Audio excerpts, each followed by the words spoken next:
Om Namah Shivaya. Episode 37, Chapter 8, verses 16 to 19. As Vedavits, we must know, number 1, Lord Brahma's one day is 4.32 billion years. Number 2, his one night is another 4.32 billion years. Number 3, his longevity is 1 kalpa, 100 years, our 36,000 years. Before we begin, first we must know the difference between Brahman and Lord Brahma. In spelling wise, Lord Brahma does not have the last letter N. In meaning wise, Brahman is the only truth in this entire creation, which is the Atma in all. Whereas Ishvara, as the creator of the universe, is Lord Brahma, who is under Prakriti. He has no existence without Brahman, Ishvara. Lord Brahma resides in Brahmaloka, which is subject to creation, sustenance, and dissolution. In episode 35, we learned that upon death, we as yogis and meditators, having purified our minds, we go to Brahmaloka. And if we have enough punyas, Lord Brahma will teach us the knowledge of Brahman to gain moksha. With this understanding, let us begin verse 16. In verse 16, Sri Krishna tells Arjuna, all the worlds where beings exist, up to and including Brahmaloka, where Lord Brahma resides, are of the nature of returning. Brahma Bhuvanat Loka Punar Avrittina Arjuna. There is not a single place in this creation, as everything under Prakriti is not going to survive in the final dissolution, Mahapralaya. So going to Brahmaloka or any other loka should not be the aim in our life. Being blessed with this human birth, we must gain the knowledge of Brahman right here and now to be liberated. And number 2, Sri Krishna says that Brahman is the only truth which is eternal. And by reaching me, Parameshwara, there is no rebirth.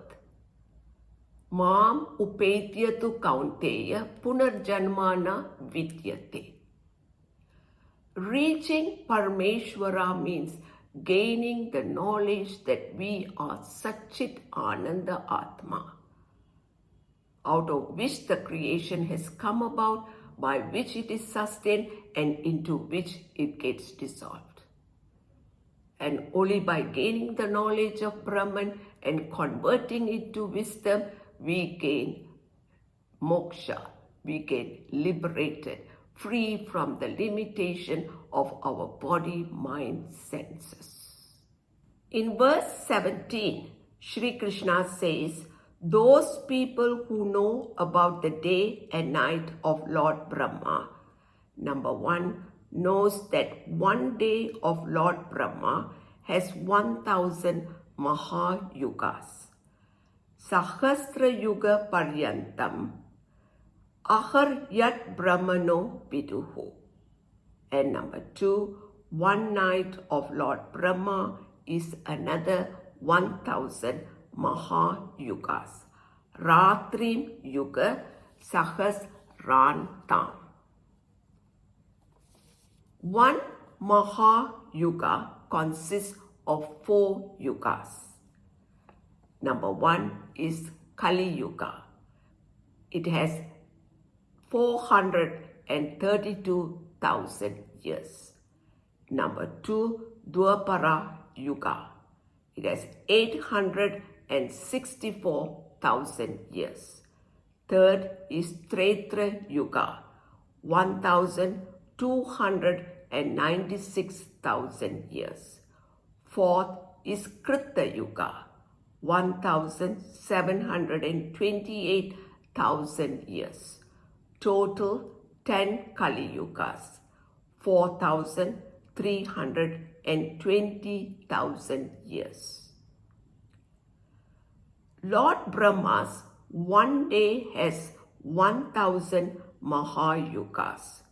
So his one day is 4.32 billion years, where the creation from Prakriti downwards, Tattva 13 to 36, stays in manifestation.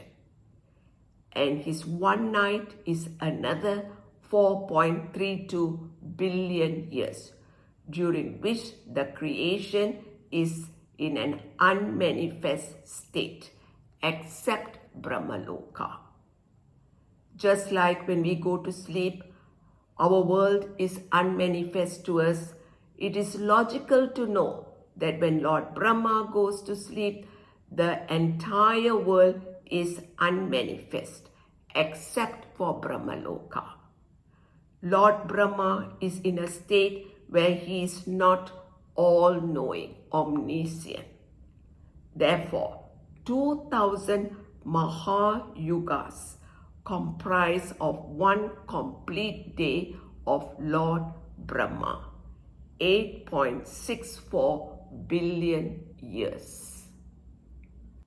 Verse 18 tells us, number 1, when Lord Brahma wakes up, all beings and things from unmanifest come into manifestation. Avyaktat vyaktaya sarvaha prabhavantya haragame.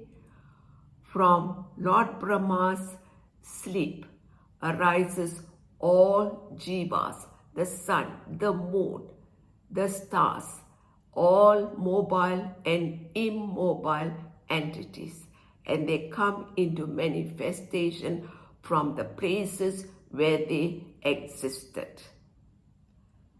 Ishvara is Lord Brahma, the creator. So from Ishvara, this entire creation has come about.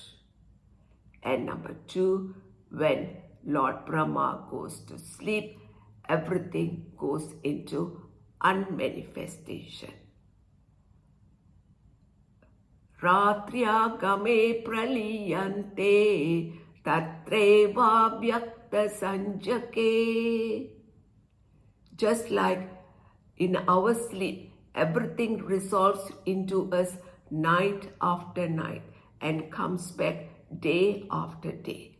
In the same manner, when Lord Brahma wakes up, everything comes into manifestation, and when he goes to sleep, everything goes into unmanifestation. Lord Brahma's longevity is 1 kalpa, 100 years. His one day is our 1 year, 360 days.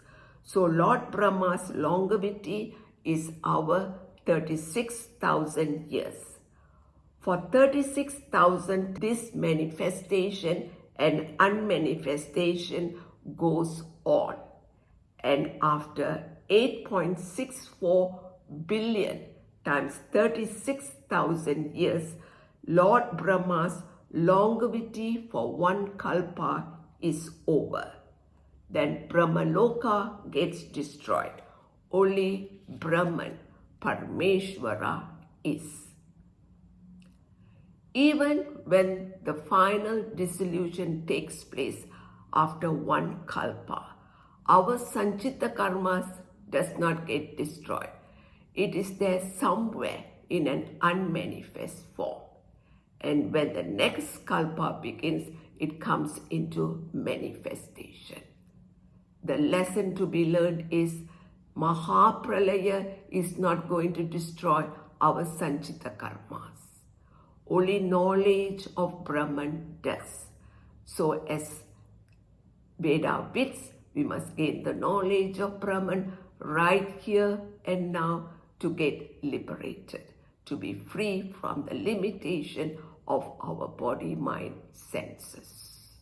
Verse 19 tells us, in the new Kalpa, when the day begins for Lord Brahma, according to the law of karma, all forms of life, both mobile and immobile, that went into dissolution in the previous cycle, that is indeed this group of beings, Bhutva Gramasa Evayam, that comes into manifestation in the new Kalpa, Pravabantya Haragame, and stay in manifestation for 4.32 billion years.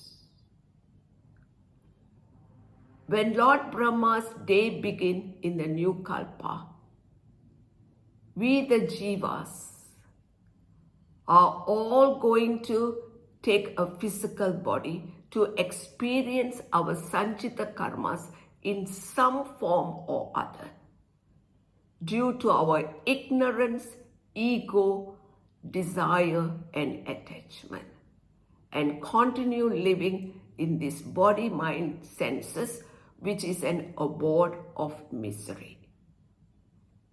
And number 2 says, when night comes for Lord Brahma, we are again necessarily pushed into unmanifestation. Bhutva praliyate ratriyagame avashya. And we stay in unmanifestation for 4.32 billion years. And if we still fail to gain moksha, this can go on for 36,000 years and repeated kalpa after kalpa. So the only way to get out of this endless cycle of birth and death is to gain the knowledge of Brahman right here and now. And as Vedavids, we must be committed to this knowledge. At verse 19, we shall take a break, and next we are going to learn about the nature of Brahman. So till then, Om Namah Shivaya.